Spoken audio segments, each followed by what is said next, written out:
Hi everybody, कैसे हो आप सब? I hope you are doing great. In today's video, let's talk about those structures which are used every single day. Yes, if you use those structures, you will be able to communicate English effortlessly. Okay, so let's begin the topic now.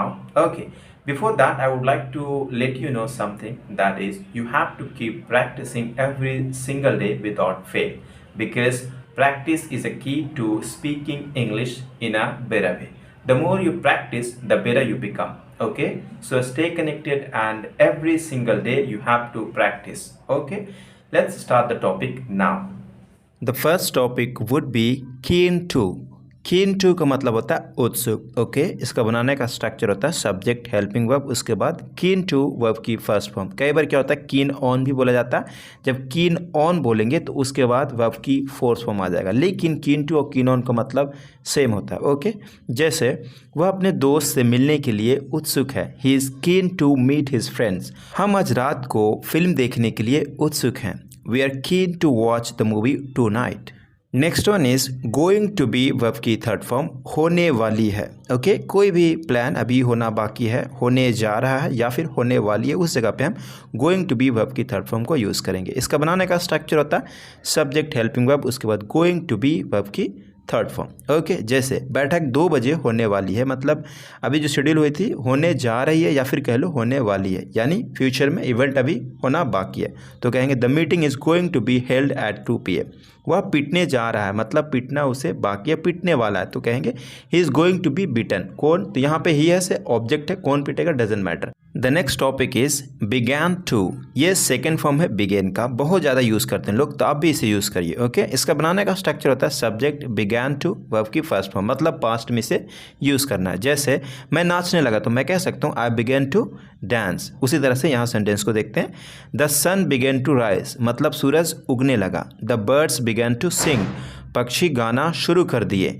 The wind began to blow, हवा चलने लगी। The rain began to fall, बारिश होने लगी।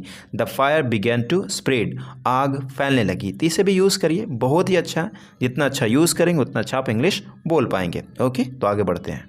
The next topic is can, मतलब सकना। इसे हम एक्टिव और पैसिव में देख लेते हैं, क्योंकि बहुत लोग और ज़्यादा यूज़ करते हैं, इसलिए इसे भी लिया गया। कैन मतलब सकना, यानी एबिलिटी है, तो वहाँ पे आप यूज़ कर सकते हैं। एक जनरल में भी कैन को यूज़ करते हैं, एकदम इन जनरल आप यूज़ कर सकते हैं। जैसे वह खूबसूरती से डांस कर सकती है, she can dance beautifully. Okay, दरवाज़ा खोला जा सकता है, ये पैसिव है आपका। एक्टिव का पैसिव, मतलब एक्टिव में सिंपल आप कह सकते हैं वह डांस कर सकती है, शी कैन डांस। ओके, मैं दरवाज़ा खोल सकता हूँ, I can open the door, इस तरह से। ऑलराइट, लेकिन यहाँ पे क्या है, दरवाजा खोला जा सकता है, कौन खोलेगा डजंट मैटर, तो ये क्या हुआ, पैसिव हुआ। तो पैसिव बनाने के लिए पहले ऑब्जेक्ट रखेंगे, उसके बाद कैन बी वर्ब की थर्ड फॉर्म। तो आप बना सकते हैं यहाँ पे the door can be opened, the door can be opened. I hope you got it. कुछ और सेंटेंसेस देखते हैं। पत्र पढ़ा जा सकता है, the letter can be read. Cake बनाया जा सकता है, the cake can be eaten. Homework किया जा सकता है, the homework can be done. खेल खेला जा सकता है, the game can be played. तो ये भी लोग यूज़ करते हैं। अगर आप चाहेंगे एजेंट को दिखाना यानी सब्जेक्ट को, तो आप बाय से दिखा सकते हैं, लेकिन स्पोकन में ऐसा नहीं चलता। आपको स्पोकन में ऐसा ही बात करना पड़ता है, तो बस स्पोकन के स्टाइल में सीखिए, स्पोकन सीखने की कोशिश करिए, ग्रामर में ज़्यादा मत उलझिए। ओके, अगला टॉपिक है कुड नोट। कुड नोट को बहुत ज़्यादा यूज़ करते हैं। ओके, कुड नोट का मतलब होता है सका, कर नहीं सका, कर नहीं पाया। ओके, मैंने वो पछतावा रह गया कि मैं नहीं कर सका, मैं नहीं जा सका, मैं नहीं जा पाया, उस जगह पे आप यूज़ कर सकते हैं इसे भी। जैसे इसका बनाने का स्ट्रक्चर होता है सब्जेक्ट कुड नोट, उसके बाद वर्ब की फर्स्ट फॉर्म। तो आप अगर कहते हैं मैं कल रात नहीं सो सका, तो आप कह सकते हैं I could not sleep last night. वह अपने कानों पर विश्वास नहीं कर सकी, she could not believe her ears. हम खोए हुए कुत्ते को नहीं ढूंढ सके, we could not find the lost dog. अगला टॉपिक है कुड हैव वर्ब की थर्ड फॉर्म। ये सब जो टॉपिक है काफ़ी यूज़ करते हैं, आपको लग रहा होगा ईजी है, लेकिन आपको इसी को रिपीट करना। Repetition is key to speaking English man. Okay, so आपको यही सीखना। कुड हैव वर्ब की थर्ड फॉर्म मतलब सकता था, मतलब मैं किसी को बचा सकता था, कर सकता था, मेरे पास ये एबिलिटी था, लेकिन मैंने नहीं किया। तो अब पछतावा कर रहे हैं तो उस जगह पे हम यूज़ कर सकते हैं। इसका बनाने का स्ट्रक्चर होता है सब्जेक्ट कुड हैव, उसके बाद वर्ब की थर्ड फॉर्म प्लस ऑब्जेक्ट। जैसे वे ट्रेन ले सकते थे, मतलब कि वे ट्रेन ले सकते थे, लेकिन उन्होंने इसके बजाय ड्राइव करने का फैसला किया। मतलब they could have taken the train, मतलब ट्रेन ले सकते थे यानी ट्रेन पे चढ़ सकते थे, ले सकते थे, बट दे डिसाइडेड, उन्होंने डिसाइड किया टू ड्राइव इंस्टेड, मतलब उन्होंने क्या किया, वजह उसके बजाय, यहाँ पे लास्ट में इंस्टेड मतलब उसके बजाय उसने क्या किया, ड्राइव करना पसंद किया, डिसाइडेड किया। आप इसे सिंगल सेंटेंस में भी यूज़ कर सकते हैं इस तरह से कुछ, जैसे मैं उसे बचा सकता था, I could have saved her, मैं उसे जाने दे सकता था, I could have let her go. इस तरह से आप बना सकते हैं, नो डाउट, लेकिन थोड़ा लॉन्ग सेंटेंस बनाएंगे तो आपका थोड़ा सा सोचने का क्षमता बढ़ेगा, आपको बनाना ही पड़ेगा, राइट। तो सेकंड सेंटेंस देखते हैं, मैं कल रात अपना होमवर्क पूरा कर सकता था लेकिन मैंने इसके बजाय टीवी देखना चुना, मतलब टीवी देखने को चूज़ किया। तो पास्ट में बताएंगे, जैसे I could have finished my homework last night but I chose to watch TV instead. ये एडवांस में से बोला जाता है, आप भी बोलिए। The next topic would be able to. Able to को कितना फ्रीक्वेंट लोग यूज़ करते हैं, आप भी इसे यूज़ करिए। एबल टू मतलब मैं जा पा रहा हूँ, I am able to go, मतलब ये भी कैन के जगह पे यूज़ किया जा सकता है। Can, I can go, I am able to go, दोनों का मतलब सेम होता है। लेकिन हिंदी में क्या होता है, कई बार हम इस तरह सोचते हैं मैं जा पा रहा हूँ, मैं खेल पा रहा हूँ, तो उस जगह पे लोग एबल टू को यूज़ करते हैं। तो आप भी यूज़ करिए, ये सही है, ओके। इसका बनाने का स्ट्रक्चर बड़ा ही सिंपल होता है, सब्जेक्ट इज एम आर, उसके बाद वॉज वर्ब पास्ट में, उसके बाद एबल टू वर्ब की फर्स्ट फॉर्म प्लस ऑब्जेक्ट। जैसे बच्चा चलने और बोलने में सक्षम है, मतलब कि सक्षम वही है, एबल का मतलब भी सक्षम होता है, मतलब सामर्थ्य है। तो आप कह सकते हैं the child is able to walk and talk, walk and talk, okay. अगला है मैं इस भारी डिब्बे को नहीं उठा पा रहा हूँ, मतलब नहीं उठा पा रहा हूँ तो नहीं उठा पा रहा हूँ, I am not able to lift this heavy box. अगला टॉपिक है नीड, ज़रूरत, ओके। इसका स्ट्रक्चर यहाँ पे 4 स्ट्रक्चर है। पहला स्ट्रक्चर है सब्जेक्ट नीड ऑब्जेक्ट, सेकंड है नीड टू वर्ब की फर्स्ट फॉर्म प्लस ऑब्जेक्ट, और थर्ड है यहाँ पे नीड टू गेट, उसके बाद ऑब्जेक्ट फिर वर्ब की थर्ड फॉर्म यानी एज ए कॉजेटिव, और उसके फोर्थ भी पैसिव भी है। गाइस पैसिव का स्ट्रक्चर हमने लिखा नहीं है, लेकिन मैं ये कहूँगा कि ये जो चारों सेंटेंस यहाँ पे आपको दिख रहा है, इसको आपको समझने की ज़रूरत है। अगर इसे आप समझ लेंगे तो समझो कि हर एक बार इसी पैटर्न को फॉलो करके आप बना सकते हैं। जैसे मुझे घर की ज़रूरत है या फिर मुझे घर चाहिए, तो मैं कह सकता हूँ आई नीड अ हाउस। मुझे घर खरीदने की ज़रूरत है, तो यहाँ पे बाय लगाएंगे, second structure I need to buy a house, okay. Third है यहाँ पे मुझे घर को पेंट करवाने की ज़रूरत है, मैं नहीं करूँगा बल्कि करवाऊँगा, यानी कॉजेटिव में तो मैं कह सकता हूँ I need to get my house painted, right. अब यहाँ पैसिव में मेरा घर को पेंट करने की ज़रूरत है, कौन करेगा डजेंट मैटर, तो यहाँ पे करेंगे my house needs to be painted, okay. इसका भी वीडियो ऑलरेडी मैं अपलोड कर चुका हूँ, लेकिन यहाँ पे मैं आपको बस क्लू दे रहा हूँ कि इस सेंटेंस को समझ लो और यही पैटर्न को फॉलो करके आपको इंग्लिश बोलना है। अगला टॉपिक है माइट। माइट मतलब सकता हूँ। यहाँ पे माइट का कई मीनिंग होता है गाइस, इसे कई तरीके से यूज़ किया जा सकता है, ओके। लेकिन यहाँ पे कुछ मीनिंग की हम बात करेंगे, एक दो मीनिंग जो ज़्यादा प्रचलित है उसे आप यूज़ कर सकते हैं। माइट मतलब 20%, ओके। इसका बनाने का स्ट्रक्चर था सब्जेक्ट माइट, उसके बाद वर्ब की फर्स्ट फॉर्म आपको लगाना है। जैसे अगर आप कहते हो मैं आज बाद में पार्क जा सकता हूँ, आप क्यों कह रहे हो माइट यहाँ पे, वो इसलिए क्योंकि आपको लग रहा है ऐसा कि मैं 20% श्योर हूँ कि मैं जाऊँगा, इससे ज़्यादा नहीं हो सकता, मैं 80% चांसेस है कि मैं नहीं जाऊँगा, तो उस जगह पे हम माइट को यूज़ करते हैं। जैसे I might go to the park later today, मतलब मैं आज बाद में पार्क जा सकता हूँ। सेकंड देखते हैं यहाँ पे, सेकंड में शायद आप इस विकल्प पर विचार करना चाहेंगे। माइट को यहाँ से हटाओगे तो आप कहोगे कि आप विचार करना चाहते हैं इस पर, तो कह सकते हैं you want to consider this option, okay. इस तरह से कुछ यहाँ पे माइट क्यों लगाए हैं, मतलब ये कि शायद वाली फीलिंग दे रहे हैं कि आप शायद। तो ये जब मूवीज़ वगैरह देखोगे ना तो ये काफ़ी ये सब चीज़ें यूज़ होते हैं, वांट में ऐसे मतलब बहुत ज़्यादा यूज़ करेंगे लोग, ठीक है। तो आप यहाँ पे भी शायद वाला फीलिंग दे करके आप कह सकते हैं शायद आप इस विकल्प पर विचार करना चाहेंगे। आपने विकल्प दिए है लेकिन आप अपना एक राय दे रहे हैं कि हाँ आप चाहेंगे, मतलब 20% मुझे ऐसा लग रहा, हो सकता है वो नहीं करे, ठीक है। तो ये सेंस में यहाँ पे माइट को यूज़ किया जाता, ओके। अगला स्ट्रक्चर है हैविंग, मतलब पढ़ रहा है। इसका बनाने का स्ट्रक्चर बड़ा ही सिंपल है लेकिन लोग बहुत यूज़ करते हैं, आप भी यूज़ करिए। सब्जेक्ट हेल्पिंग वर्ब, उसके बाद हैविंग टू वर्ब की फर्स्ट फॉर्म प्लस ऑब्जेक्ट। जैसे मुझे आज देर तक काम करना पड़ रहा है, I am having to work late today. मुझे आज रात का खाना बनाना पड़ रहा, I am having to cook dinner tonight. बड़ा ही सिंपल है लेकिन क्या होता है कई बार हमें समय से भूल जाते हैं। अगला टॉपिक है शुड। शुड बड़ा ही सिंपल है लेकिन काफ़ी यूज़ होता है। शुड मतलब चाहिए, सब्जेक्ट शुड वर्ब की फर्स्ट फॉर्म। आपको अपनी परीक्षा के लिए अध्ययन करनी चाहिए, you should study for your exam. आपको आज रात जल्दी सो जाना चाहिए। You should go to bed early tonight. अगला टॉपिक है शुड हैव, चाहिए था। ये सब काफ़ी यूज़ होते हैं। ओके, इसका बनाने का स्ट्रक्चर होता है सब्जेक्ट शुड हैव वर्ब की थर्ड फॉर्म प्लस ऑब्जेक्ट। मुझे परीक्षा के लिए और अधिक मेहनत करनी चाहिए थी। I should have studied harder for the exam. उसे अपना कोट अपने साथ ले जाना चाहिए था। She should have taken her coat with her. अगला टॉपिक है डेयर टू। डेयर टू का मतलब होता है करने की हिम्मत, करने की साहस, कुछ करने की साहस। ओके, उस जगह पे हम डेयर टू को यूज़ करते हैं। इसका बनाने का स्ट्रक्चर होता है सब्जेक्ट डेयर टू वर्ब की फर्स्ट फॉर्म। डेयर को आप चेंज कर सकते हैं टेंस के हिसाब से। ओके, पास्ट में इसका डेयर्ड हो जाएगा। इसका नेगेटिव फॉर्म होता है डिडंट। ओके, उसके बाद डेयर अगर नेगेटिव में बोलना हो तो, अगर प्रेजेंट में बोलना हो तो डोंट और डजंट लगाएंगे सब्जेक्ट के हिसाब से। तो आइए कुछ एग्जांपल्स देखते हैं। हम अलग होने की हिम्मत करते हैं। We dare to be different. उन्होंने उम्मीद करने की हिम्मत की। पास्ट में they dare to hope, they dare to hope. इस तरह से आप बनाएंगे। अगला टॉपिक है हैड टू। हैड टू का मतलब होता है कोई काम करना पड़ा या फिर करना था। पास्ट में करना था। ओके, उस जगह पे हम हैड टू को यूज़ करते हैं।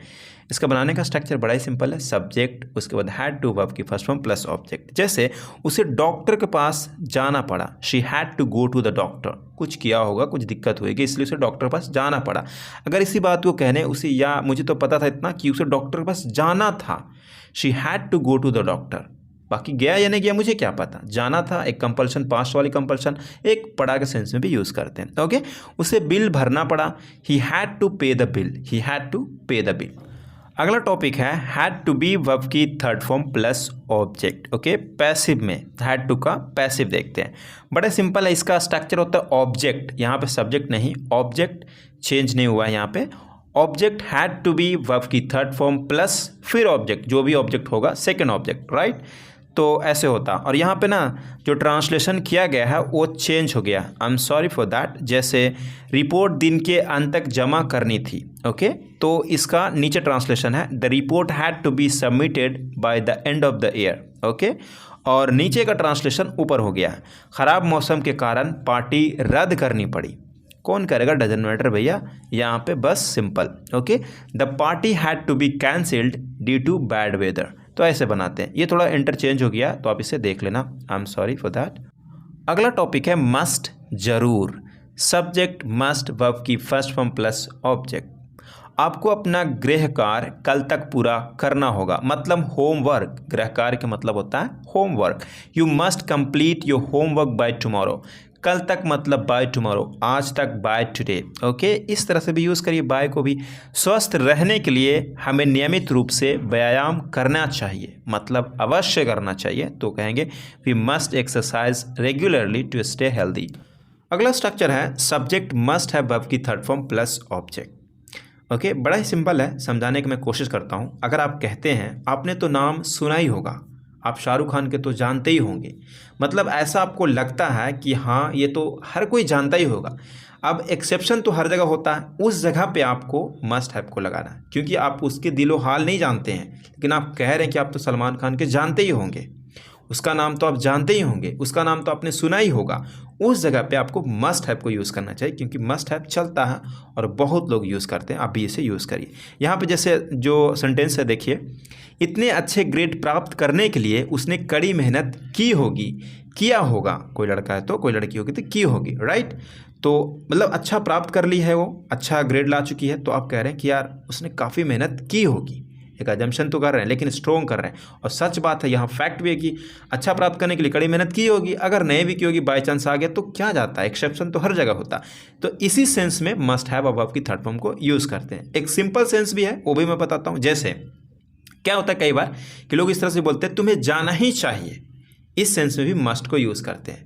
दिक्कत क्या, शुड की जगह मस्ट लगाना है। तुम्हें जाना ही चाहिए था, मतलब तुम्हें जाना चाहिए था, सिंपल बोल रहे हैं आप, तो कह सकते हैं you should have gone, right. तुम्हें वहाँ जाना चाहिए था, you should have gone there. अब क्या लग रहा है कि आपको यहाँ पे हमें मस्ट लगाना चाहिए, तो उस सेंस में भी मस्ट यूज़ करते हैं। ये दोनों सेंस अलग अलग है, लेकिन मस्ट यहाँ पे सेम होता है। लेकिन डिपेंड क्या करता है, क्या कौन सा कॉन्टेक्स्ट में कब बोली जा रही है, और उसे आपको अनुभव करना है, और वो सेंटेंस के आगे पीछे जो होता है उसके हिसाब से अंडरस्टूड हो जाता है। तो आपको चिंता करने की कोई बात नहीं है। अगला सेंटेंस यहाँ पे है ट्रेन तो पहले ही जा चुकी होगी। मतलब आप ये कह रहे हैं एक स्ट्रोंग के साथ अजम्पशन करके कि ट्रेन तो पहले ही जा चुकी होगी, तो कह सकते हैं the train must have left already. बड़ा ही आसान है लेकिन बहुत ज़्यादा यूज़ करते हैं गाइज ये सब। अगला स्ट्रक्चर है विल हैव, चुका होगा, future perfect tense. Okay, subject will have, verb की third form plus object. Okay, बड़ा ही सिंपल है। जब तक आप पहुँचेंगे मैं रात का खाना बना चुका हूँगा, समाप्त कर चुका हूँगा, इस सेंस में सिंपल यूज़ करेंगे तो वो ना फीलिंग नहीं बैठेगा, इसलिए 2 सेंटेंस आना ज़रूरी होता और अच्छा भी लगता।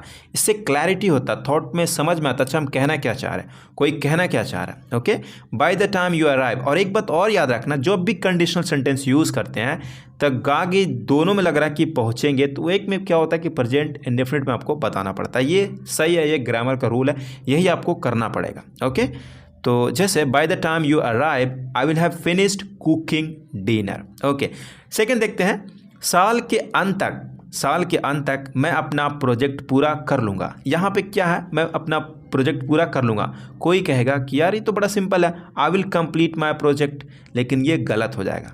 क्या साल के अंत तक, मतलब ये टाइम बता रहे हैं ना कि अभी आने वाला जो समय है उस तक कर चुका हूँगा, करूँगा नहीं, कर चुका हूँगा, तो ये सेंस को समझना पड़ता। हम तो चाहें तो बना आई विल कंप्लीट, लेकिन मैं करूँगा, तो ये नहीं, यहाँ पे कर चुका हूँगा वो वाला फीलिंग है, इसलिए हैव कंप्लीटेड को यूज़ करना पड़ता। Bye the end of the year I will have completed my project. Hindi इसलिए मैं नहीं लिखा हूँ, मैं चाहता तो लिख सकता था कि मैं अपना प्रोजेक्ट पूरा कर चुका हूँगा इस तरह से, लेकिन हिंदी से क्या होता है, आपको इंग्लिश में अपनी जो फीलिंग है वो आपको एक्सप्रेस करना, वो चीज़ें आपको बताना है। अगला स्ट्रक्चर है हैव हैड, पास रहा है। एक सिंपल हैव होता है, मेरे पास एक कार है, आई हैव अ कार, मेरे पास एक बुक है, आई हैव अ बुक, इस तरह से हम यूज़ करते हैं, राइट। लेकिन मैं अब ये कहता हूँ कि आपको टाइम दिखाना इसमें, मतलब ये एक बुक है, मान लो आपके पास एक बुक है, आप कहते हैं ये बुक मेरे पास पिछले 2 दिनों से मेरे पास है, यह बुक पिछले 2 दिनों से मेरे पास है, तो आप कहेंगे I have had this book for the last 2 days, तब जा करके हैव हैड को यूज़ कर सकते हैं। ओके, स्ट्रक्चर तो सेम है, देख सकते हैं आप। तो यहाँ पे पहला देख सकते हैं सेंटेंस को, मेरा दिन व्यस्त रहा है, मतलब जो आज का दिन है वो बिजी डे रहा है मेरे लिए, तो मैं कह सकता हूँ ना I have had a busy day, मतलब जो मेरे पास जो दिन था मेरे लिए मतलब बिजी रहा, तो इस तरह से। सेकंड देखते हैं, मेरे पास वह किताब कई सालों से है, I have had that book for many years. Time दिखा सकते हैं, नहीं टाइम दिखा सकते तो भी यूज़ कर सकते हैं। बड़ा कम लोग इसे यूज़ करते हैं क्योंकि किसी को पता नहीं होता, गलत इंग्लिश बोलते हैं, तो आप तो कम से कम सही बोलिए। अगला स्ट्रक्चर है यूज टू। कोई भी चीज़ पास्ट में किया करते थे उसे आप दिखाने के लिए यूज टू की मदद ले सकते हैं। ओके, बनाने का structure subject use to verb की फर्स्ट फॉर्म। जैसे मैं बहुत धूम्रपान किया करता था लेकिन मैंने 5 साल पहले छोड़ दिया था। I used to smoke a lot, but I quit 5 years ago. मैं पहले सब्जियों से नफ़रत किया करता था लेकिन अब मैं उसे प्यार करता हूँ। I used to hate vegetables, but now I love them. अगला स्ट्रक्चर है may have to. May have to बड़ा ही सिंपल है, लेकिन जब आप बना रहे होंगे तो याद रखना सब्जेक्ट मे हैज़ टू मत करना कभी भी, ये गलत हो जाता। Okay, may have to verb की फर्स्ट फॉर्म। जैसे मुझे आज जल्दी निकलना पड़ सकता, ये एक चांस की बात है, 50% आपको ऐसा लग रहा है तो आप यूज़ करेंगे मे, यानी हैव टू ही यूज़ कर रहे हैं आप, उसमें क्या कर रहे हैं, मे को आप इंसर्ट कर रहे हैं, मे को आप अंदर डाल रहे हैं। I may have to leave early today, ये चांस की बात है, मतलब ऐसा है कि 50% है, हो सके कि आप नहीं निकल पाएँ, राइट। अपना काम मिल जाए, कुछ भी मिल जाए, तो उस जगह पे आपको मे हैव टू अलाउ करता है, यूज़ कर सकते हैं। उसे अस्पताल जाना पड़ सकता है, she may have to go to the hospital. अगला स्ट्रक्चर है about to. Subject helping verb, about to verb की फर्स्ट फॉर्म। ट्रेन आने ही वाली है, the train is about to arrive, मैं अपना डिनर खाने ही वाला हूँ, I am about to eat my dinner, बच्चा रोने ही वाला है, the baby is about to cry. Simple but use it. अगला topic wanted to. Subject wanted to verb की first form, wanted to. Okay, मैं पार्क जाना चाहता था लेकिन बारिश होने लगी, I wanted to go to the park but it started raining. वह अपने दोस्तों के साथ खेलना चाहती थी लेकिन वे सब बिजी थे, व्यस्त थे। She wanted to play with her friends but they were all busy. हालांकि ईजी है लेकिन इसी को तो आपको यूज़ करना है अच्छा इंग्लिश बोलने के लिए। अगला स्ट्रक्चर है will have to. Will have to का मतलब होता है करना पड़ेगा, यानी फ्यूचर की कोई भी कंपल्शन हो तो आप दिखा सकते हैं। Subject will have to verb की फर्स्ट फॉर्म। ओके, जैसे अगर आप अच्छे ग्रेड प्राप्त करना चाहते हैं तो आपको कड़ी मेहनत करनी होगी। If you want to get good grades you will have to study hard. मुझे इस प्रोजेक्ट को पूरा करने के लिए आज रात देर तक काम करना होगा। I will have to work late tonight to finish this project. अगला स्ट्रक्चर है यट टू। यट टू का मतलब होता है अभी भी बाकी है, मतलब कोई भी काम करना बाकी है उस जगह पे यट टू को यूज़ करना चाहिए, क्योंकि काफ़ी लोग यूज़ करते हैं, तो आप भी इसे यूज़ करिए। इसका बनाने का स्ट्रक्चर सब्जेक्ट हेल्पिंग वर्ब, उसके बाद यट टू वर्ब की फर्स्ट फॉर्म। जैसे छात्रा को अभी अपना काम पूरा करना बाकी है, मतलब एक कोई छात्रा है उसे हम कह रहे हैं, ठीक है, छात्र को। The student is yet to complete her assignment. मुझे अभी यह तय करना बाकी है कि मैं रात के खाने में क्या खाना चाहता हूँ। हिंदी थोड़ा लॉन्ग लग रहा है, कोई बात नहीं, इंग्लिश से समझते हैं। I am yet to decide. मुझे अभी भी डिसाइड करना बाकी है कि क्या मैं खाना चाहता हूँ डिनर के लिए। What I want to eat for dinner. Simple. Likely मतलब संभावना। ओके, सब्जेक्ट हेल्पिंग वर्ब, उसके बाद लाइकली टू वर्ब की फर्स्ट फॉर्म। अगर आप कहते हैं एक प्रोबेबल की बात करते हैं, संभावना की बात करते हैं, उस जगह पे आपको लाइकली यूज़ करना है। उसे नौकरी मिलने की संभावना है। She is likely to get the job. Team के चैम्पियनशिप जीतने की संभावना है। The team is likely to win the championship. अगला स्ट्रक्चर है रिक्वायर्ड टू। रिक्वायर्ड टू का मतलब होता है आवश्यक। Okay, structure subject helping verb, उसके बाद रिक्वायर्ड टू वर्ब की फर्स्ट फॉर्म। जैसे अंतर्राष्ट्रीय स्तर पर यात्रा करने के लिए वैलिड प्रूफ, वैलिड पासपोर्ट होना आवश्यक है। It is required to have a valid passport to travel internationally. उपकरण का उपयोग करने से पहले आपको सुरक्षा निर्देशों को पढ़ना और समझना आवश्यक है। हिंदी थोड़ा लॉन्ग लगता है, राइट, लेकिन इंग्लिश से बड़ा आसानी हो जाता है समझने में। जैसे यू आर रिक्वायर्ड, आपको आवश्यक है, टू रीड एंड अंडरस्टैंड, पढ़ना और समझना, the safety instruction. Simple, the safety instruction before using the equipment. Before मतलब यूज़ करने से पहले क्या, द इक्विपमेंट। तो ऐसे समझना चाहिए इंसान को भी, ठीक है। I hope you got it everything.